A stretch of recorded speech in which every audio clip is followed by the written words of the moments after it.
বন্ধুরা 2 সপ্তাহ পর আবার এসেছি খামার দেখতে। এইমাত্র এলাম, এখনো বাড়ি যাইনি। বাড়ি যাওয়ার আগে একটু খামারটা ঘুরে দেখতে চেয়েছিলাম, তাই ব্যাগপত্র খামারেই রেখে দেখতে আসছি যে গাছগাছালির কি অবস্থা, কোথায় কি আছে না আছে, কি বিষয় আশয় সব কিছু দেখার জন্য ডিরেক্ট বাগানে চলে আসছি। সে দেখলাম এই পুকুরের পানি অর্ধেকটাই ওই পুকুরে চলে গেছে। পাশে যে নতুন পুকুরটা, এই পুরান পুকুরের পানি নতুন পুকুরে চলে গেছে। পানি একদম 2 হাত নেমে গেছে। এই পুকুর খালি হয়ে এখন ওই পুকুর ভরে যাচ্ছে। যাই হোক, এখন সন্ধ্যাবেলা, একটু পরে আজান দিয়ে দিবে, আমাকে দ্রুত এখান থেকে যেতে হবে।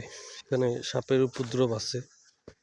আর কাছে কিছু বড়ই রেখে গেছিলাম, একটা বড়ইও দেখি না যে খাওয়ার উপযোগী আছে। সব বড়ই মোটামুটি নিশ্চিহ্ন বা সাবার করে ফেলছে। তো যাই হোক, এই বড়ই গাছের ডালগুলোকে আমি কেটে দিব। মনে হইলো যে ডালপালা ছাটার সময় হয়ে গেছে, যেহেতু বড়ই টড়ই নাই। তো দেখলাম কফি গাছটা একদম ন্যাড়া হয়ে গেছে, পাতা পড়ে গেছে।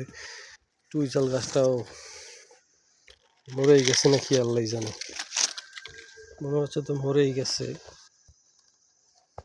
একটু আছে সামান্য। তো যাই হোক, সাঁঝের বেলা এখন গোধূলি লগ্ন, আমাকে দ্রুত এই খামার থেকে বাড়ি চলে যেতে হবে।